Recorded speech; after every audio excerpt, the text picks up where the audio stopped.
STA TV Media Syiar Islam. Bismillahirrahmanirrahim. Assalamualaikum warahmatullahi wabarakatuh. Alhamdulillah, wassalatu wassalamu ala rasulillah wa ala alihi wa sahbihi wa sallama tasliman katsira, amma ba'd. Fa ahlan wa sahlan wa marhaban bikum sahabat pendengar radio Syiar Tauhid Aceh 96,1 FM dan yang mengikuti kajian ini di Fanspek Aceh Tafaqquh Fiddin atau yang lainnya.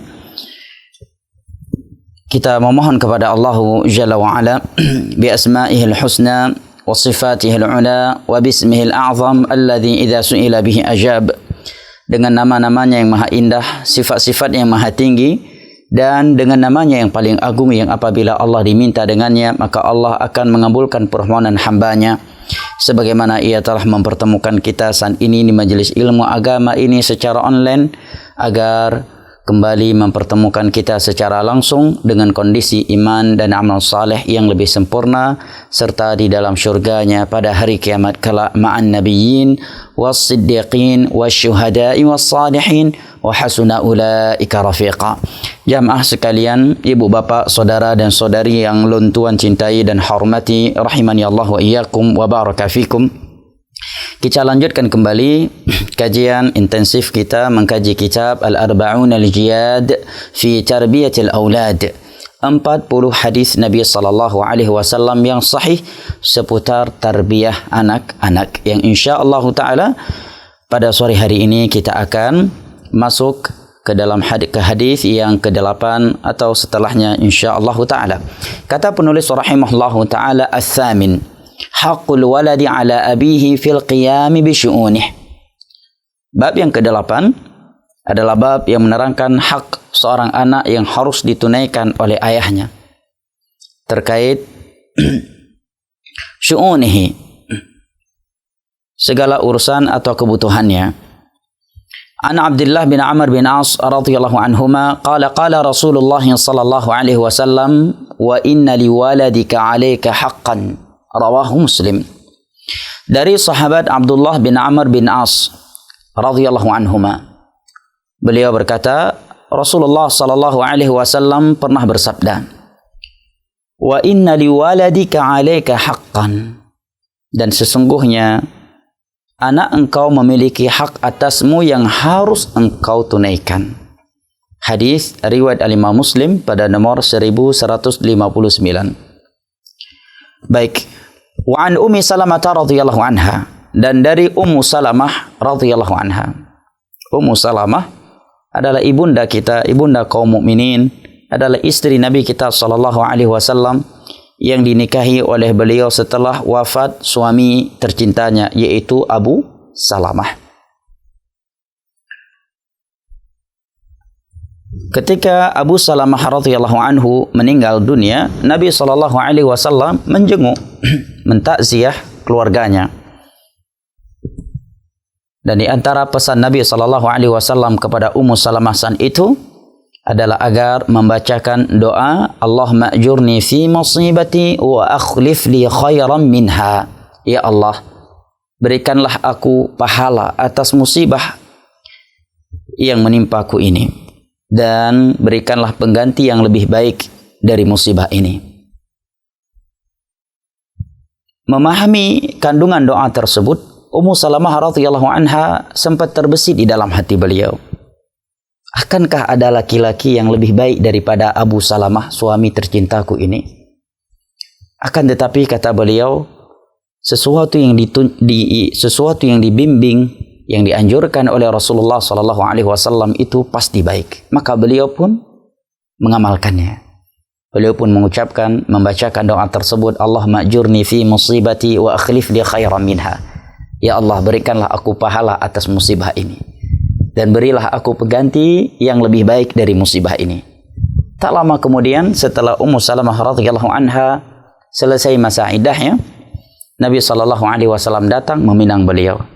Dengan itu beliau pun sadar bahwa ada lelaki yang jauh lebih baik daripada suami tercinta beliau yang telah wafat, Abu Salamah, karena sungguh tiada yang lebih mulia daripada Nabi kita sallallahu alaihi wasallam dari hamba-hamba Allahu Jalla wa Ala.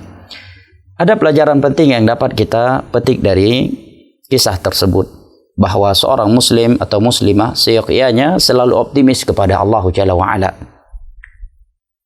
Sekalipun dia sedang diuji dengan suatu musibah yang baginya musibah tersebut cukup besar. Secara hitung-hitungan duniawinya, musibah tersebut mungkin dia anggap sebagai musibah pemutus rezeki, sebagai musibah pemutus harapan masa depan.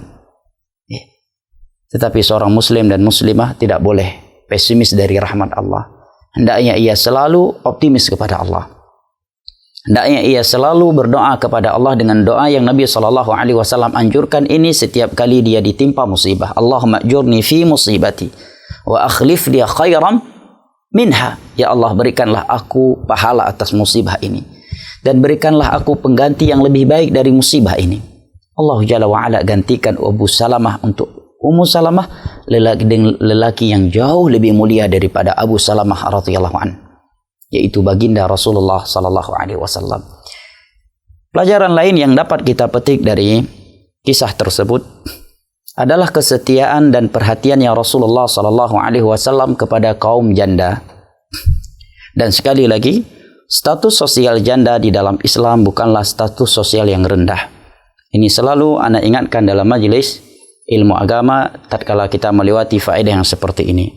Ini perlu kita sampaikan di majelis-majelis ilmu agama, karena seakan-akan status sosial janda di tengah-tengah masyarakat itu adalah sebuah status sosial yang ya layak seorang itu merasa malu dengan status sosial tersebut. La. Allah Jalla wa Ala telah berfirman di dalam Al-Qur'anul Karim, "Inna akramakum 'indallahi atqakum." Afwan, suaranya enggak dengar katanya. Baik. Teman-teman di FB, baik sekarang. Baik, sekarang teman-teman sudah dengar suaranya di FB? Barakallahu fik. Baik, barakallahu fikum. Di antara faedah yang dapat kita petik dari pernikahan Nabi kita sallallahu alaihi wasallam dengan ibunda kita Ummu Salamah radhiyallahu anha adalah kesetiaan dan kepedulian Nabi kita sallallahu alaihi wasallam terhadap para janda, di mana Nabi sallallahu alaihi wasallam rela menikahi Ummu Salamah yang sudah nenek-nenek, yang jauh lebih tua daripada Nabi kita sallallahu alaihi wasallam, di mana umur Ummu Salamah ketika nikahi oleh Rasulullah sallallahu alaihi wasallam sudah di atas 50 tahun. Ya. Atau kurang lebih 60 tahun. Dan Abu Salamah adalah seorang sahabat yang sangat dekat dengan Nabi sallallahu alaihi wasallam dan bahkan ada hubungan susuan. Naam. Ini pelajaran yang sangat indah yang dapat kita petik dari Nabi kita sallallahu alaihi wasallam. Dan Nabi sallallahu alaihi wasallam telah bersabda di dalam hadis yang sahih, Allahumma inni uharriju ilaika haqqu dha'ifain al-yatim wal mar'ah. Ya Allah, aku serahkan kepadamu hak dua hambamu yang lemah, anak yatim dan kaum wanita. Demikian juga Nabi sallallahu alaihi wasallam bersabda, as-sa'i 'alal armalati wal masakin kal qa'imil ladzi la yaftur wa kas-sha'imil ladzi la yuftir. Orang yang memberikan perhatian, kepedulian kepada orang miskin dan kaum janda, mereka itu seperti orang yang salat malam yang tidak pernah futur, dan seperti orang berpuasa yang tidak pernah berbuka, ini yang selalu berpuasa. Maka sekali lagi dengan ini saya ingatkan bahwa status sosial janda bukanlah sebuah status sosial yang boleh, yang layak dijadikan bahan bercanda, ya, bahan sindiran, ya, seakan-akan itu adalah sebuah atau suatu status sosial yang siapa yang berada di atasnya dia menjadi rendah, menjadi ya bahan perbincangan suatu masyarakat. Tidak, ya, sama sekali tidak. Allah Jalla wa Ala berfirman, inna akramakum 'indallahi atqakum. Sesungguhnya manusia yang paling mulia di sisi kalian, di antara kalian di sisi Allah adalah yang paling bertakwa. Ini juga bantahan kepada orang-orang kafir yang ingin menjatuhkan Nabi kita SAW terkait poligami beliau. Mereka menggambarkan kepada dunia seakan-akan Nabi kita SAW adalah manusia yang hanya mementingkan syahwatnya, buktinya banyak istrinya. Maka dengan pernikahan beliau dengan Ummu Salamah, Allah Jalla wa'ala memperlihatkan bahawa pernikahan yang dilakukan oleh Nabi SAW itu bukanlah semata-mata untuk melampiaskan syahwat duniawi semata, karena Ummu Salamah radhiyallahu anha ketika dinikahi oleh Rasulullah SAW sudah seorang nenek-nenek, sudah tua, ya, lebih tua dari Nabi kita SAW. Umur beliau sudah di atas 50, ya, kurang lebih 60 tahun. Ini juga pelajaran ya buat ya yang semangat ingin poligami, ya jangan mesti dengan gadis. Ada kata menikahi poligami dengan janda yang sudah di atas 50 tahun, besar maslahatnya. Dengan kita menikahinya, kita bisa memberikan makan dan minum kepadanya, anak-anaknya, dan banyak maslahat-maslahat agama lainnya.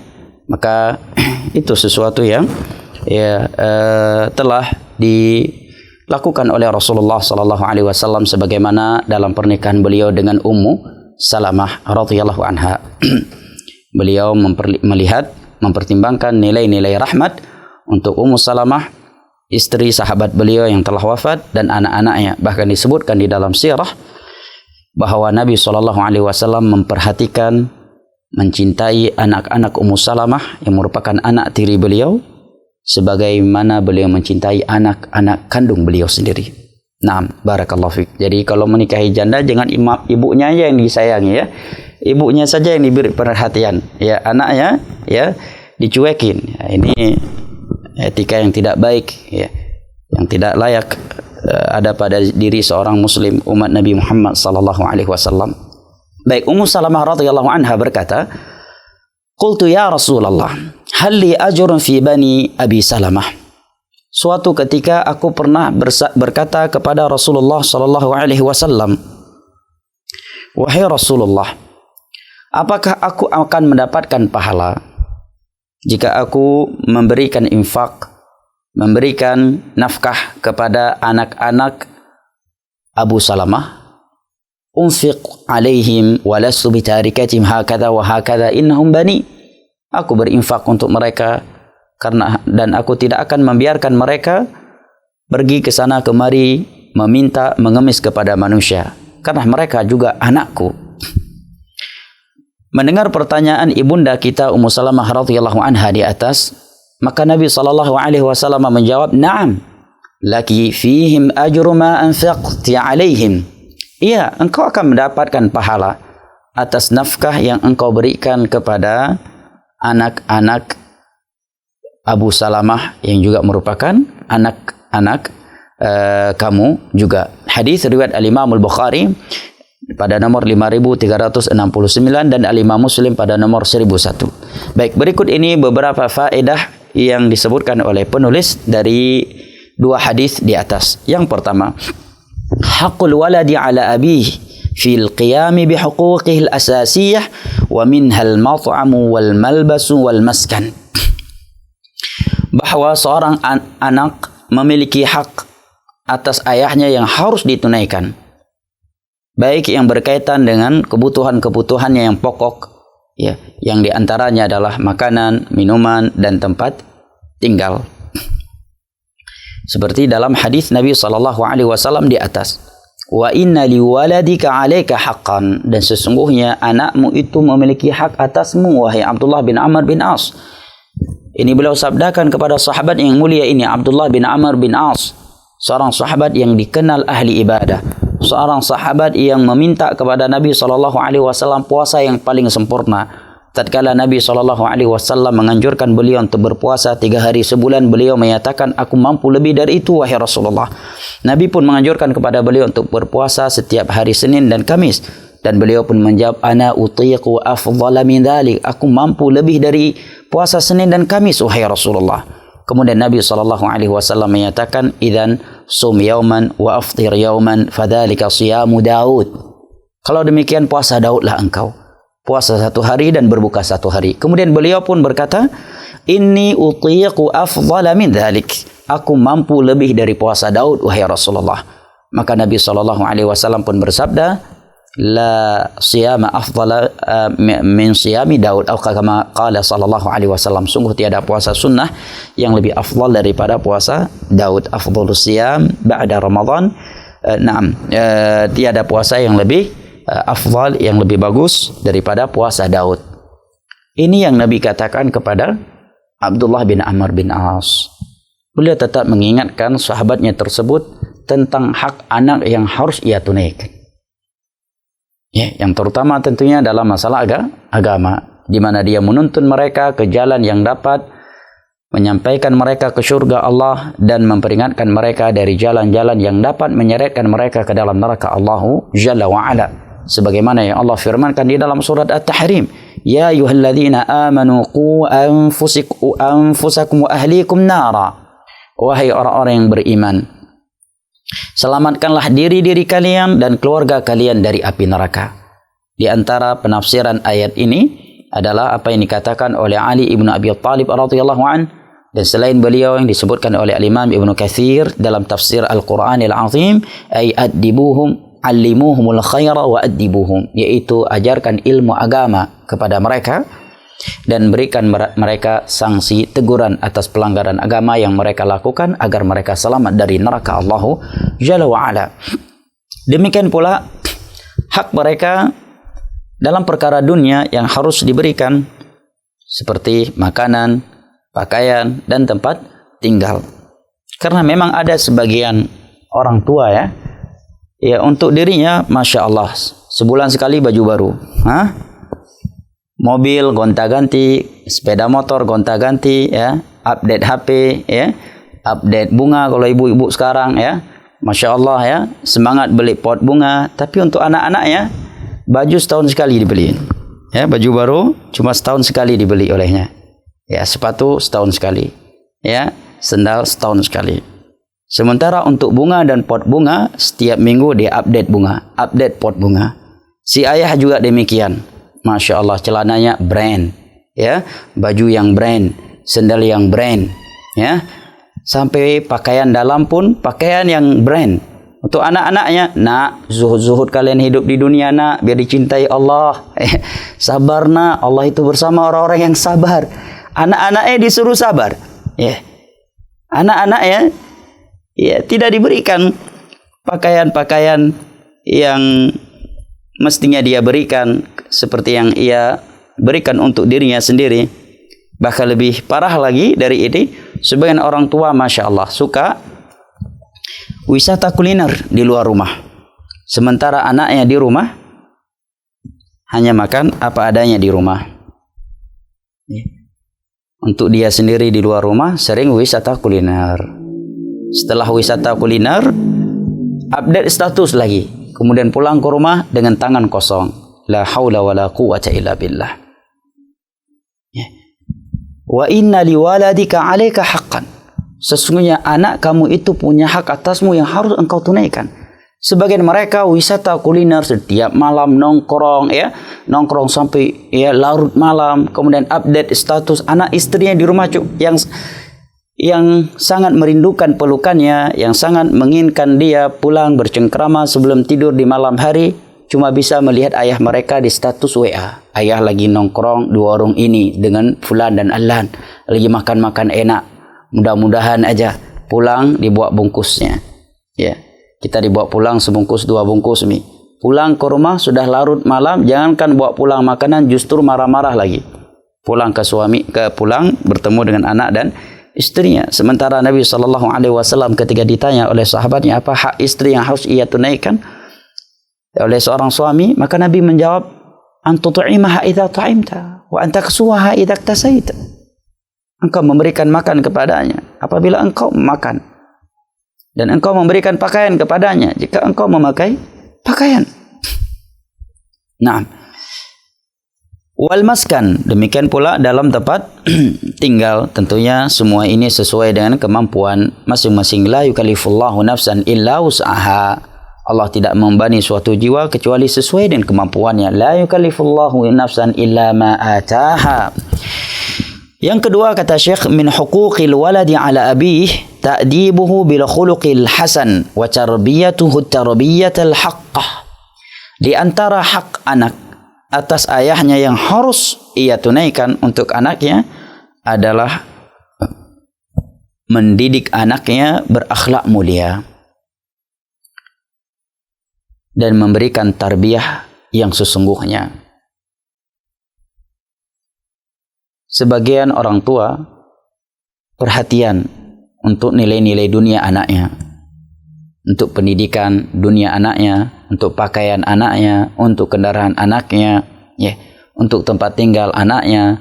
Dia membuatkan kamar tidur untuk anaknya yang bagus, dengan aksesoris yang mahal, interior yang mahal, dan sebagainya. Tetapi untuk nilai-nilai agama, akhlakul karimah, ilmu agama, fikih wudu, fikih salat, bagaimana seorang anak itu berakhlak mulia kepada kedua orang tuanya, kepada kakak-kakaknya, kepada kawannya, kepada gurunya, kepada tetangganya, tidak ia berikan perhatian. Ini keliru. Karena nilai agama bagi seorang muslim dan muslimah itu adalah selalu diprioritaskan atas nilai-nilai dunia. Wabtaghi fima ataka Allahu ad-daral akhirah wa la tansa nasibaka minad dunya. Prioritaskanlah kehidupan akhiratmu dan jangan engkau lupakan bagianmu dari dunia ini. Andai kata anak kita tidak sukses, tidak berprestasi dalam urusan dunia, tetapi mereka berprestasi dalam urusan akhirat. Mereka adalah anak-anak yang taat kepada Allah, yang taat kepada Rasulullah sallallahu alaihi wasallam dan berakhlak mulia. Sungguh mereka jauh lebih mulia, jauh lebih bermanfaat dan jauh lebih berguna untuk diri mereka dan untuk kedua orang tuanya ketimbang anak-anak yang berprestasi dalam urusan dunia tetapi mereka jauh dari nilai-nilai agama. Nah, berikutnya yang ketiga kata Syekh, min haqqil waladi ala abih ta'limuhu ma yahtajuhu min wadhaifid din. Di antara hak anak atas ayahnya yang harus ditunaikan oleh seorang ayah adalah mengajarkan kepada anaknya ilmu agama yang dengannya dia dapat merealisasikan, melaksanakan tugas-tugas dalam agama ini. Karena tugas dalam agama ini ada yang sifatnya fardu kifayah, ada yang sifatnya fardu ain, dan ada yang sifatnya sunnah. Maka yang paling penting adalah dia mengajarkan kepada anak-anaknya ilmu agama yang dengannya ia dapat melaksanakan kewajiban yang fardu ain dari Allah dan Rasulnya atasnya, seperti wudu, salat, apabila anaknya puasa Ramadan maka diajarkan fikih puasa, dan hal ilmu-ilmu fardu ain yang lainnya. Andai kata dia tidak memiliki ilmu karena dia tidak memiliki background ilmu agama, karena mungkin juga baru hijrah di saat usianya sudah lanjut, bahkan dia sendiri juga harus memulai dari nol lagi belajar ilmu agama, maka dia tuntun, dia antar anaknya ke majelis ilmu agama agar duduk bersimpuh di hadapan para ulama, di hadapan para da'i, di hadapan para ustadz, di hadapan para ustadzah yang akan mengajarkan kepada mereka ilmu agama. Yang dengan ilmu agama tersebut mereka akan mengenal Allah, dengan ma'rifah yang benar. Mereka akan mengenal Rasulullah sallallahu alaihi wasallam dengan ma'rifah yang benar, dan mereka akan mengetahui agama mereka dengan benar yang berdasarkan Al-Quranul Karim dan hadis-hadis Nabi sallallahu alaihi wasallam dengan pemahaman para salaf. Karena ilmu agama merupakan sumber segala kebaikan, kebaikan dunia dan kebaikan akhirat. Di dalam sebuah hadis yang diriwayatkan oleh Imam Al-Bukhari dari Muawiyah ibnu Abi Sufyan radhiyallahu an, Rasulullah sallallahu alaihi wasallam bersabda, "Man yuridillahu bihi khairan yufaqihu fid din." Barang siapa yang Allah inginkan kebaikan baginya, maka Allah akan fahamkan ia tentang agamanya. Al-Hafidh Ibnu Hajar Al-Asqalani rahimahullahu taala ketika mensyarah hadis ini dalam Fathul Bari menyatakan, "Man utiya al-ilma faqad utiya al-khaira kullahu wa man hurimahu fahuwa al-mahrum." Barang siapa yang Allah inginkan kebaikan untuknya, barang siapa yang diberikan ilmu agama, maka sungguh telah diberikan untuknya sumber kebaikan. Dan barang siapa yang dijauhkan dari ilmu agama, maka sungguh dialah orang yang merugi. Sungguh akan gelap masa depan anak kita. Sungguh akan celaka masa depan anak kita tatkala mereka tidak dibimbing dengan ilmu agama yang berdasarkan Al-Qur'anul Karim dan hadis-hadis Nabi sallallahu alaihi wasallam, karena ilmu agamalah yang akan membukakan pintu kebaikan untuk anak kita. Sebagaimana kebodohan itu akan menjerumuskan seseorang ke dalam segala kejelekan. Sebagaimana yang disabdakan oleh Nabi sallallahu alaihi wasallam di atas, ditegaskan kembali oleh Al-Hafidz Ibnu Hajar Al-Asqalani dengan ucapan beliau yang di atas, dan juga dikatakan oleh Al-Imam Ibnu Al-Qayyim rahimahullahu taala, ma min khairin fid dunya illa min atharil ilm wa ma min syarrin fid dunya illa min atharil jahl. Tiada suatu kebaikan di dunia ini melainkan sebabnya ilmu agama, dan tiada suatu kejelekan di permukaan bumi ini melainkan sebabnya adalah kebodohan. Dan ilmu agama itu akan menuntun anak keturunan kita ke syurga Allah Jalla wa'ala. Tanpa ilmu agama mereka akan terjumus ke dalam neraka Allah, karena karena kebodohan mereka akan jatuh ke dalam syirik, akan jatuh dalam perbuatan bid'ah, dan akan melakukan berbagai maksiat kepada Allah Jalla wa'ala. Sementara ilmu agama akan menuntun mereka ke syurga Allah Jalla wa'ala, karena Nabi SAW telah bersabda di dalam sebuah hadis yang diriwayatkan oleh Imam Muslim dari Abu Hurairah radhiyallahu anhu, "Wa man salaka tariqan yaltamisu fihi ilma sahalallahu lahu bihi tariqan ilal jannah." Dan barang siapa yang menempuh sebuah perjalanan dalam rangka menuntut ilmu agama, niscaya Allah akan mudahkan baginya jalan menuju syurga. Namun yang aneh dan menyedihkan dari kondisi sebagian orang tua, mereka perhatian untuk ilmu dunia untuk anak mereka, sehingga mereka di antara mereka ada yang rela menyekolahkan anaknya ke luar negeri, ya, berpisah dengan anaknya 2-3 tahun demi pendidikan akademik. Bahkan sebagian mereka rela menjual, ya, atau menggadaikan asetnya demi pendidikan akademik anaknya.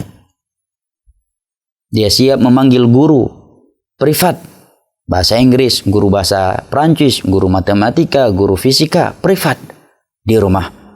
Tapi untuk ilmu agama, ya, kapan ada waktunya? Ya.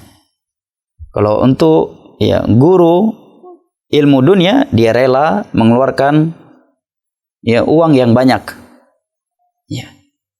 Tapi untuk ilmu agama, subhanallah, ya, sebagian mereka, ya, 50.000 saja udah merasa berat, ya, untuk dia kasih kepada guru-guru tahfidz, ya. Sementara untuk guru-guru, ya, dunia, ya, ketika privat ilmu dunia, dia rela mengeluarkan uang yang banyak. Sementara untuk ilmu agama, dia justru bersikap pelit. Sementara Nabi SAW menyebutkan, ya, khairukum man ta'allama al-Qur'ana wa 'allamah.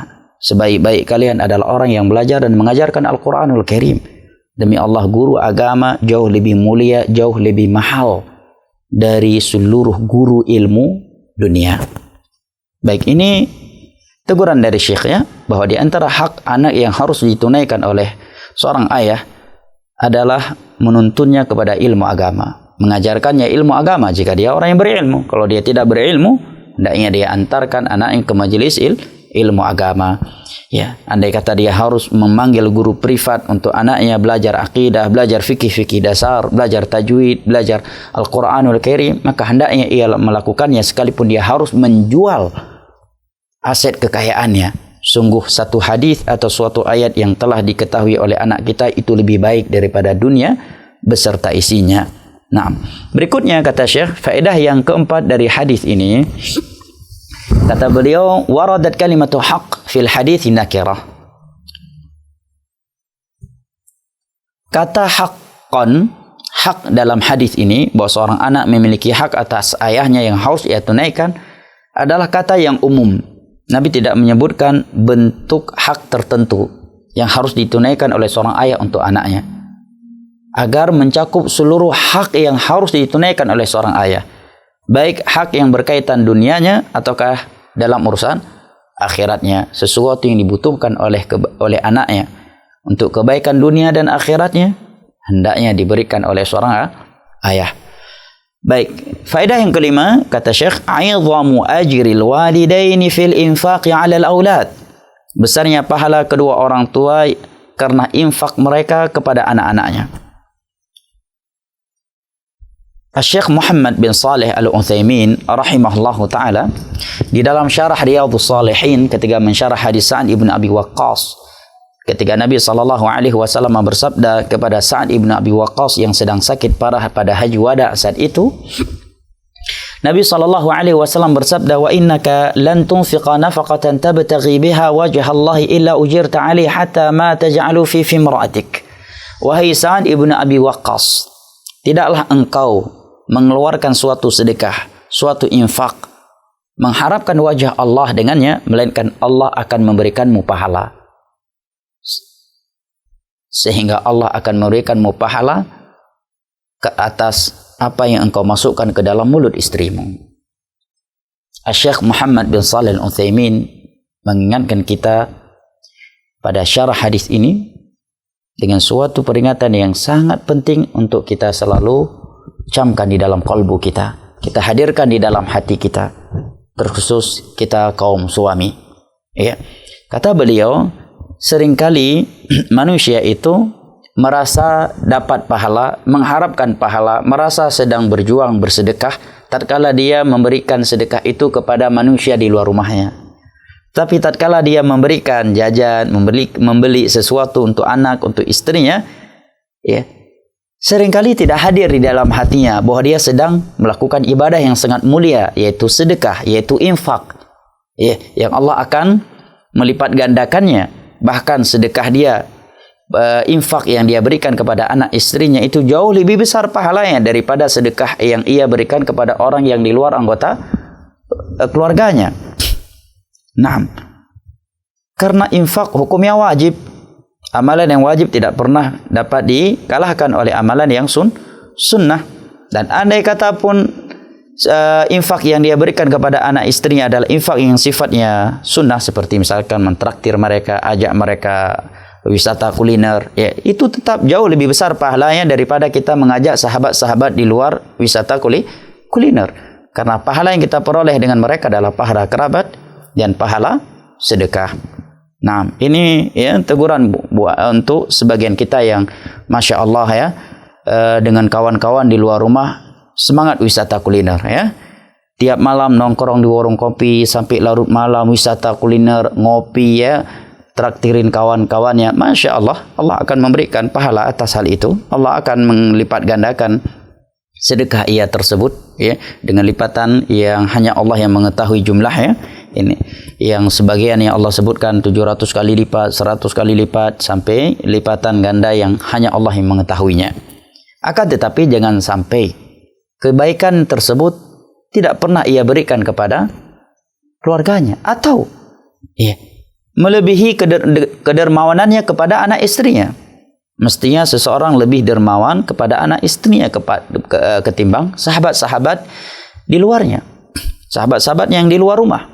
Karena Nabi SAW bersabda, khairukum li ahlikum.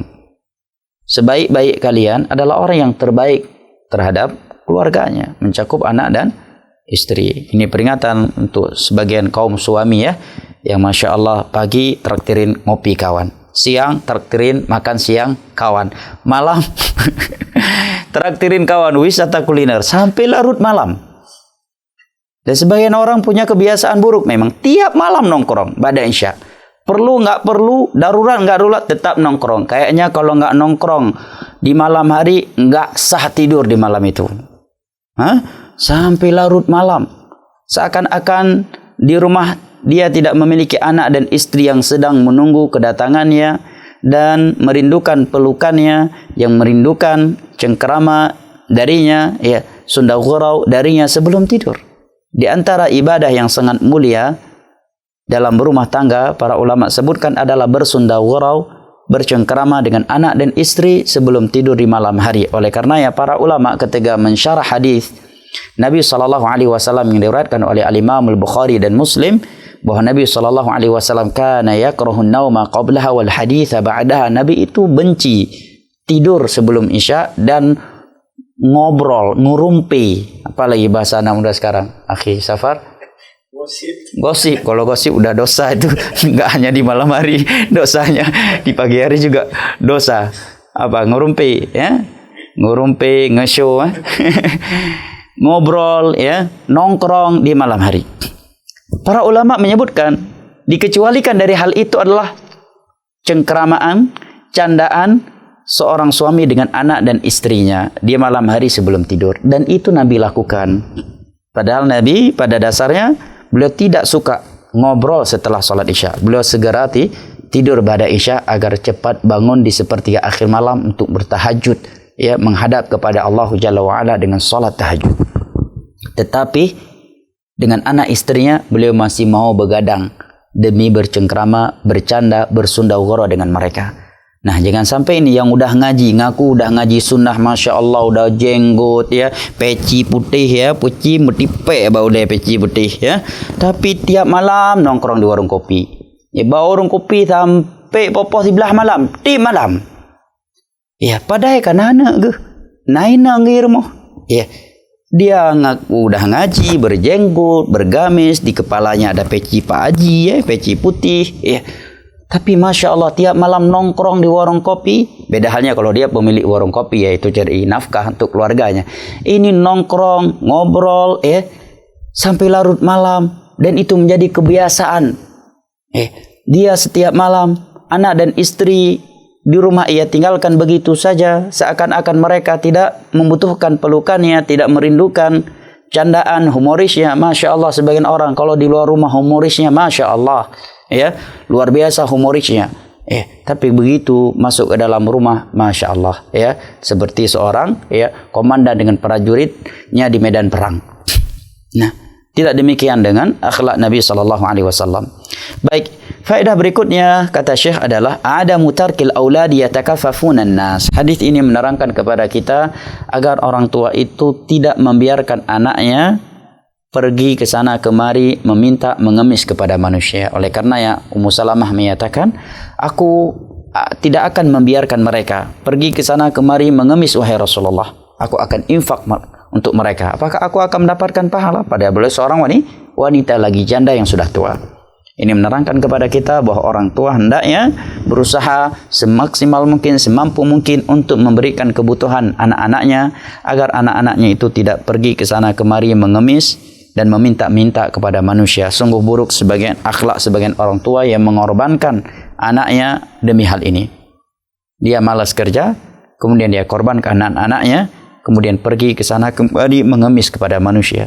Bahkan di sebagian tempat ana disebutkan, sebagian mereka rela melukai, ya, melukai atau mencacatkan anggota tubuh anaknya agar orang prihatin, orang kasihan kepadanya, sehingga orang mau memberikan bantuan kepada anaknya setiap kali dia pergi mengemis. Naam, Allahul musta'an. Baik, faedah yang berikutnya kata Syekh yang ketujuh, wal ajru kadzalika fi tarbiyatihim wa ta'limihim wa iksabihim ad-din wal akhlaq bal huwa aham. Demikian pula orang tua itu akan mendapatkan pahala di sisi Allah atas tarbiyah, atas pengajaran ilmu agama dan pendidikan akhlak yang mulia yang dia berikan kepada anak-anaknya. Bal huwa aham. Bahkan tarbiyah, pembelajaran ilmu agama dan pendidikan akhlak yang mulia itu jauh lebih penting daripada nafkah materi yang ia berikan secara lahiriah kepada anak-anaknya. Baik, faedah yang berikutnya yang ke-8, yajibu 'alal ab an yunfiqa 'ala auladi ijma'an. Sepakat para ulama bahwa seorang ayah itu berkewajiban infak kepada anak-anaknya. Apabila dia telah mati atau dia orang yang berkesulitan, wajib 'alal maka wajib atas si ibu memberi nafkah kepada anak-anaknya idza kanat ghaniyatan, jika dia seorang wanita yang kaya dan mereka fuqara. Nah, wallahu a'lam bishawab. Faedah yang terakhir kata Syekh, dengannya kita akhiri pelajaran kita hari ini, kama yajibu 'alaihi al-infaq 'ala ahfadihi in kana ghaniyan wa hum fuqara. Demikian pula seorang itu wajib berinfak, mengeluarkan nafkah untuk cucu-cucunya. Karena cucu masuk ke dalam kategori anak. Idzan kana ghaniyan, jika dia seorang kakek yang kaya dan cucu-cucunya itu orang-orang miskin. Baik, ini 9 faedah dari hadis di atas yang disebutkan oleh Syekh Hafizahullah Ta'ala. Kiranya ini yang dapat saya sampaikan, lebih dan kurangnya saya mohon maaf. Jika ada sesuatu yang ingin disampaikan, saya persilahkan dengan segala hormat. Nah, baik, kaum muslimin, sahabat pendengar radio Syiar Aceh 96,1 FM dan pemirsa STA TV di mana saja berada. Bagi Anda yang ingin bertanya, silakan kirimkan via WhatsApp ataupun SMS ke 0852 1414 2314. Ustadz, kita jawab pertanyaan yang sudah masuk. Silakan. Pertanyaan pertama, Ustadz, saya Umi Izah di Magelang. Izin bertanya, bila suami sudah meninggal, apakah seorang istri akan ditanya oleh Allah tentang pendidikan anaknya dan tanggung jawabnya di hari kebangkitan nanti? Nah, Masya Allah. Jawabannya na'am. Ya, itu sesuatu yang dimaklumi dalam agama karena masuk dalam keumuman firman Allah Jalla wa Ala, ya ayyuhalladzina amanu qu anfusakum wa ahlikum nara.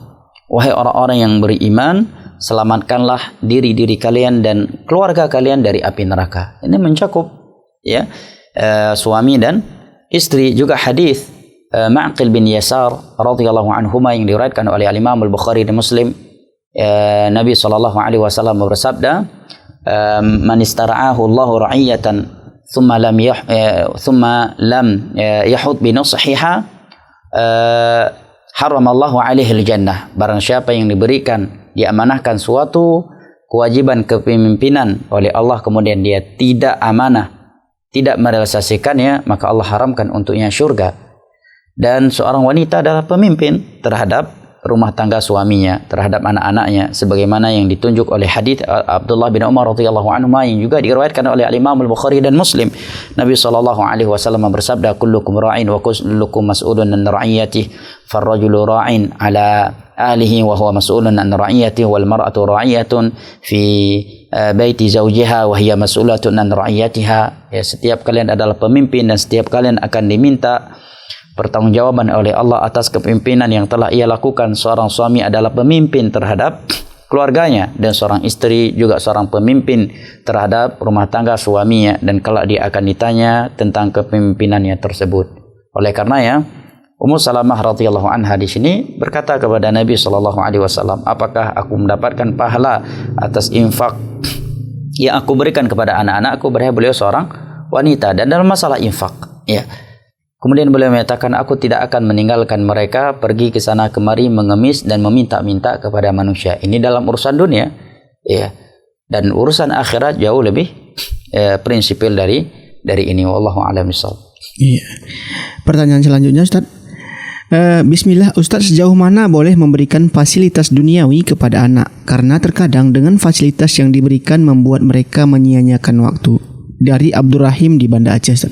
Barakallahu fi akhi Abdurrahim, Allah yahfadhak. Disebutkan oleh para ulama dalam pembahasan ini, dan juga ada sebuah kitab bagus ya, tulis oleh Syekh Mustafa Al-Adawi.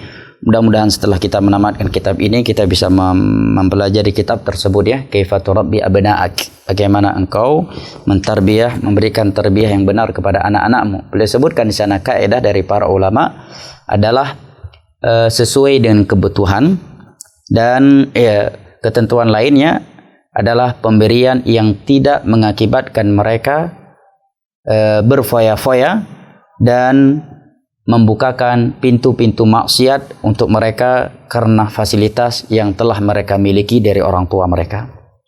Apa dalilnya yang menerangkan hal ini adalah dalilnya adalah hadis Nabi sallallahu alaihi wasallam ketika datang kepada beliau seorang wanita, istri, jika saya nggak salah ingat, Abu Jaham, bukan Abu Jahal, Abu Jaham mengeluhkan suaminya bahwa suaminya adalah seorang yang pelit, terkadang tidak memberikan nafkah kepadanya. Maka Nabi SAW menyatakan, khudhi mimalihi ma yakfiki wa waladaki. Silakan engkau ambil uang suamimu itu tanpa sepengetahuannya dengan kadar nominalitas yang mencukupkan kamu dan mencukupi anakmu. Nabi menyatakan mencukupi. Nah, dan para ulama menyatakan tidak mengapa terkadang dia memberikan kepada anaknya uang atau fasilitas yang melebihi kebutuhannya tatkala dia melihat anak tersebut senang infak, tatkala anak tersebut akan menabungnya dan tidak akan merusakkan anaknya tersebut dengan kelebihan uang yang dia berikan tersebut. Wallahu taala a'lam bishawab. Ini dalam masalah pemberian sehari-hari ya.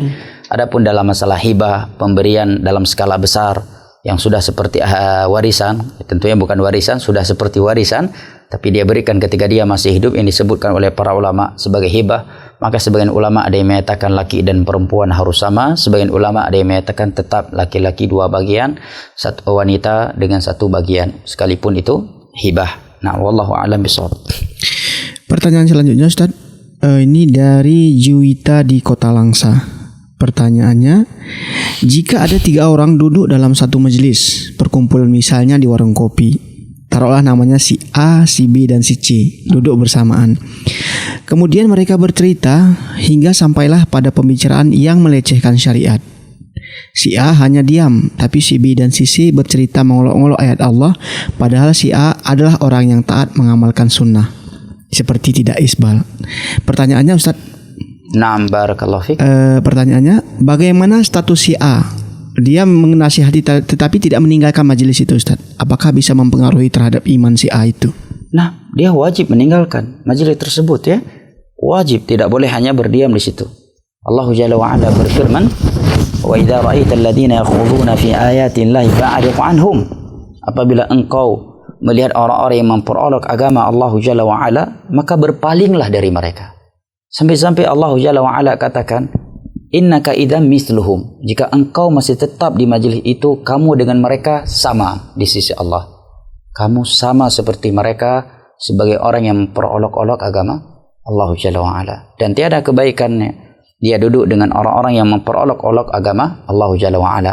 Itu hanya membuat hatinya berpenyakit ya, dalam waktu cepat maupun lambat dia memiliki dosa yang sama di sisi Allah. Innaka idzam mithluhum. Jika engkau masih tetap bersama mereka, tidak mengingkarinya, tidak menegurnya, kamu dan mereka sama, kata Allahu Jalla wa Ala. Dan tiada gunanya kita memiliki persahabatan dengan orang-orang yang memperolok-olok agama Allah Jalla wa Ala. Naam. Pertanyaan selanjutnya Ustaz, ini dari komentar di akun YouTube kita. Naam. Pertanyaannya di luar tema kita Ustaz, tapi nggak apa, kita jawab aja Ustaz ya. Ini dari Rudi Kurniawan. Bismillah, Assalamualaikum. Waalaikumsalam warahmatullahi wabarakatuh. Ahlan wa sahlan akhi Rudi. Izin bertanya Ustadz, sekiranya Ustadz berkenan untuk menjelaskan tentang hukum demo. Syukran, jazakallah khair Ustadz. Baik. Terkait hukum demo, alhamdulillah Islam adalah agama yang sempurna, yang telah memberikan petunjuk dan bimbingan kepada umatnya dalam segala sisi dan segala aspek kehidupan mereka selain urusan ibadah dan akidah. Dari jauh hari Nabi SAW sebelum wafatnya telah memberikan bimbingan kepada umat Islam terkait bagaimana menyikapi penguasa dan pemimpin mereka. Allah Jalla wa Ala berfirman di dalam surat An-Nisa, ya ayyuhalladzina amanu athi'ullaha wa athi'ur rasula wa ulil amri minkum. Wahai orang-orang yang beriman, taatilah Allah, taatilah Rasul dan para penguasa di antara kalian. Nabi SAW juga bersabda di dalam hadis yang diriwayatkan oleh Imam Ibnu Majah, oleh Imam Tirmidzi dengan sanad yang sahih dari Ibad bin Sariyah radhiyallahu an, wa sam'i wa ta'ah wa in ta'amara 'alaikum 'abdun habashi. Aku wasiatkan kepada kalian untuk tetap mendengar dan taat kepada penguasa kalian sekalipun dia seorang budak sahaya dari Ethiopia. Ini kan penguasa yang tidak syar'i. Karena penguasa, kalau kita mengikuti aturan syar'i, dia harus seorang yang merdeka dan harus dari kabilah Quraisy. Itu ketetapan pemimpin dalam agama Islam, harus dari kabilah Quraisy. Tetapi kata Nabi, andai kata ada pemimpin kalian dari seorang budak sahaya dari Ethiopia, bahkan Nabi tegaskan kembali, kana ra'su 'inabun pafiyah. Kepalanya itu seperti buah kismis. Tahu ya kismis ya, bengkok-bengkok, belok-belok, miring-miring. Andai kata pemimpin kalian seperti itu, kepalanya seperti buah kismis, ya namanya buah kismis, ya ini udah standarisasi kejelekan ya. Saya kira pun ya sesoleh-solehahnya akhwat sekarang kalau mau dinikahi oleh ikhwan yang seperti buah kismis juga berat juga nerimanya. Ini kata Nabi, apabila pemimpinmu itu seorang budak sahaya dari Ethiopia yang rambutnya atau kepalanya seperti buah kismis, tetaplah kalian mendengar dan taat. Juga dalam hadis yang diriwayatkan oleh Imam Al-Bukhari dan Muslim, Nabi SAW bersabda, man ra'a min amirihi syai'an yakrahu falyasbir fa innahu man kharaja min amirihi shibran famata mitatan jahiliyah. Barang siapa yang melihat sesuatu yang tidak ia sukai dari pemimpinnya, hendaknya dia bersabar. Jangan dia memberontak, jangan dia keluar dari ketaatan kepadanya, karena barang siapa yang keluar dari ketaatan kepada pemimpinnya satu jengkal saja, kemudian dia mati, maka matinya dia seperti orang jahiliyah tanpa pemimpin. Juga di dalam hadis riwayat Al-Imam Al-Bukhari dari Abdullah bin Mas'udin radhiyallahu an, Nabi sallallahu alaihi wasallam bersabda, "Innakum satarawna ba'di umuran tunkirunaha wa atharatan 'alaikum." Kalian akan mendapatkan setelahku, mendapati pemimpin setelahku, pemimpin yang banyak melakukan kemungkaran. Kemungkaran di mata Rasulullah dan para sahabatnya adalah pelanggaran agama, ya. Ya. Adapun hal-hal yang dunia, kebijakan, penaikan ekonomi dan itu enggak bisa dikatakan kemungkaran serta merta, ya. Ini kemungkaran agama, dia berzina, dia minum khamar, Wa atharatan 'alaikum, dan dia seorang pemimpin yang nepotisme. Para sahabat pun bertanya, apa yang kau perintahkan kepada kami ketika kami mendapati pemimpin yang seperti itu, wahai Rasulullah? Maka Nabi bersabda, tu'addul ladzi 'alaikum wa tas'alullaha alladzi lakum. Tetap kalian taat, kalian menunaikan hak mereka atas kalian. Adapun hak kalian yang tidak diberikan oleh mereka, maka mintalah kepada Allah. Subhanallah, betapa menyejukkan hati umat Islam, petunjuk Nabi SAW ini. Beliau juga bersabda dalam hadis yang diriwayatkan oleh Imam Muslim, Nabi SAW bersabda, "Isma' wa ati' wa in daraba dhahrak wa akhadha malak." Taat dan patuhlah kepada pemimpinmu walaupun dia mencambuk punggungmu dan merampas hartamu. Itu hadis Nabi. Kalau kita ingin mengikuti emosi kita, ya, saya dan antum, saya kira semua yang kita punya sifat manusiawi, ingin memberontak, ya, ingin melakukan tindakan-tindakan yang anarkis kepada penguasa yang zalim, ya. Tapi kita umat Islam, kita ada aturan dalam agama kita. Allah dan Rasulnya tidak membolehkan itu. Allah dan Rasulnya menyuruh kita bersabar, menyuruh kita mendoakan mereka dengan kebaikan. Loh Ustaz, berarti kita tidak mengingkari kezalimannya? Lah, kita bukan sedang menerangkan mengikuti kezalimannya. Kita sedang menerangkan kita tidak boleh, kita harus bersabar, mendoakannya, tidak boleh memberontak kepadanya. Ataupun kemungkaran yang ia lakukan, Nabi katakan tadi, kamu sabar dengan kemungkaran yang ia lakukan tersebut. Kemudian Nabi SAW menyatakan, "Faman ankara biqalbihi faqad bari'a waslim, walakin man radhiya wa taba." Barang siapa yang mengingkari kezaliman penguasanya, dengan hatinya dia setelah lepas dan dia telah selamat. Akan tetapi yang bermasalah itu adalah man radhiya wa taba. Dia ridho dengan kezaliman itu dan dia mengikutinya. Ya. Kalau kita tidak mampu mengingkarinya dengan lisan, kita ingkari dengan hati kita. Karena mengingkari mereka dengan lisan, kewajibannya adalah 4 mata. Tidak boleh di halayak keramaian atau di depan publik.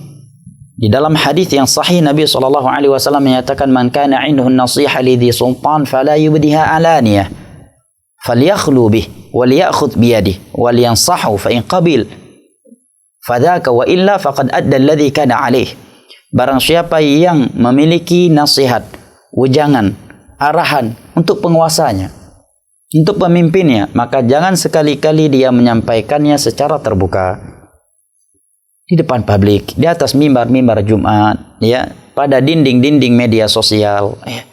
Hendaknya dia berduaan dengannya, dia pegang tangan pemimpinnya, kemudian dia berikan nasihat untuknya. Kalau diterima, maka itu yang diharapkan. Kalau tidak, maka sungguh dia telah menunaikan kewajiban atasnya. Dan itulah yang Nabi katakan, afdalul jihadi fi sabilillah kalimatu haqqin inda sultanin jair.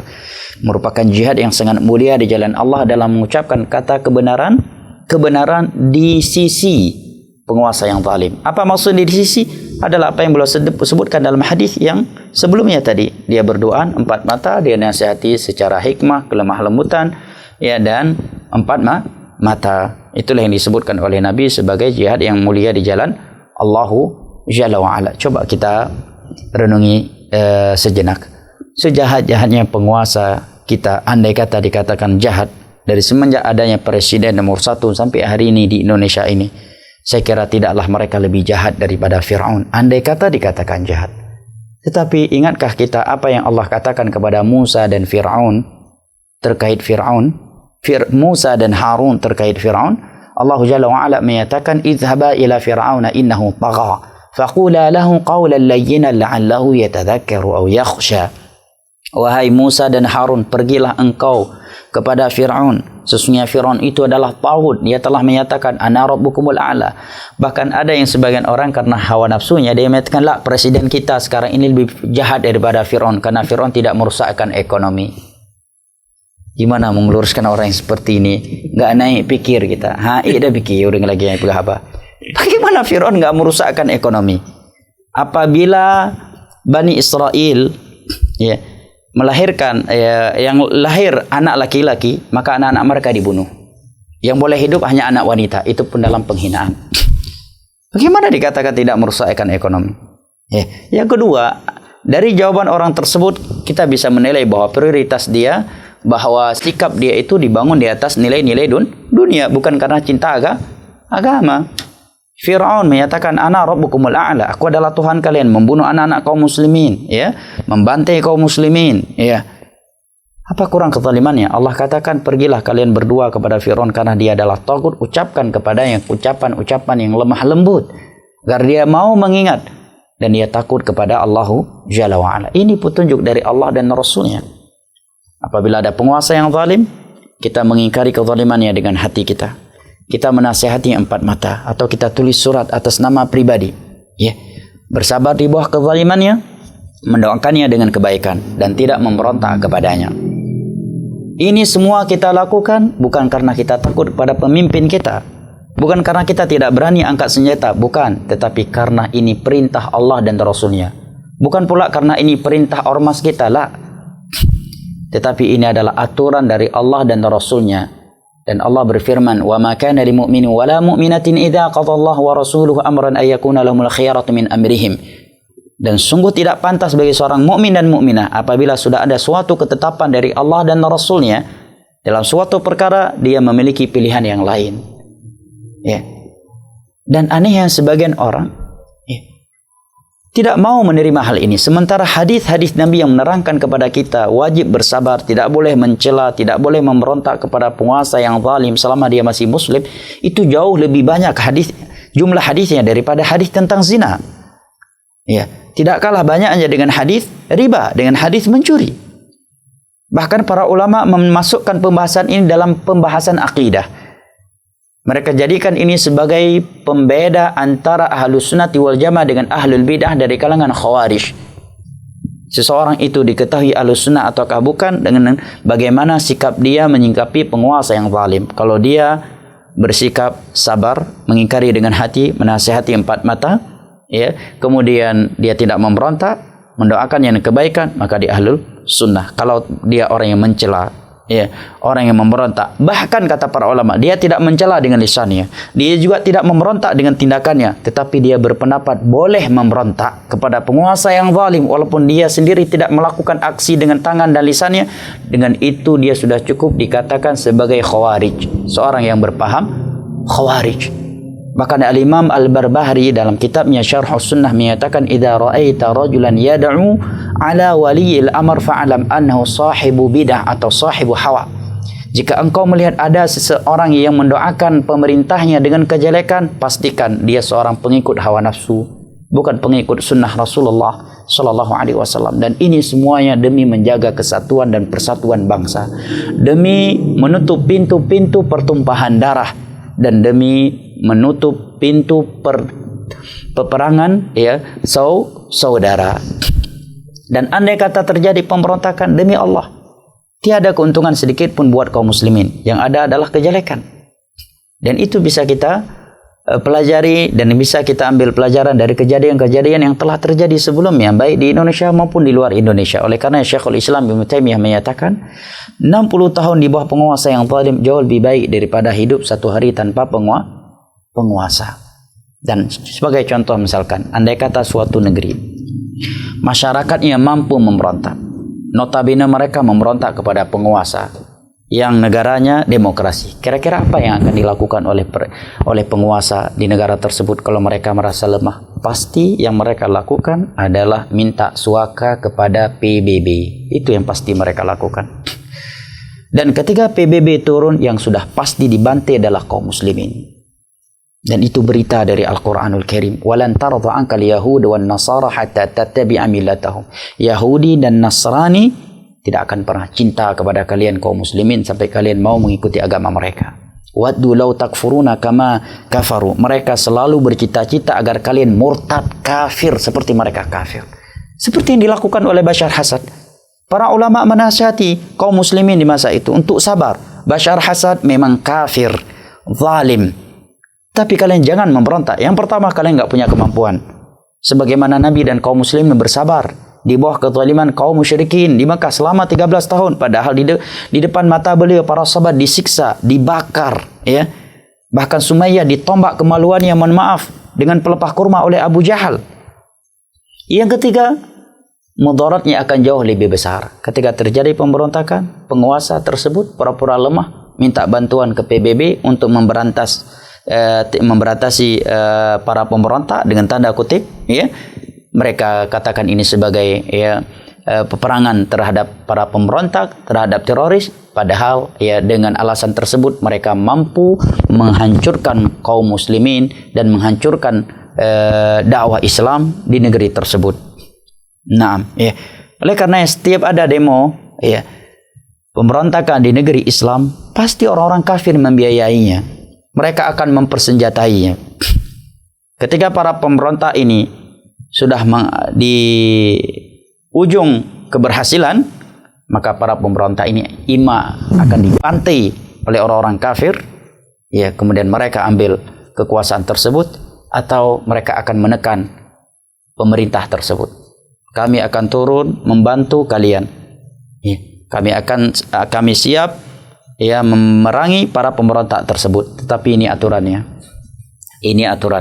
teken, tanda tangan. Ya, sepakati. Yang isinya adalah kerugian untuk kaum muslimin, dunia dan akhirat mereka. Penguasa yang sudah terdesak daripada dirinya dibunuh oleh rakyatnya, daripada keluarga besarnya juga dibunuh, dia pasti akan meminta bantuan suaka kepada PBB.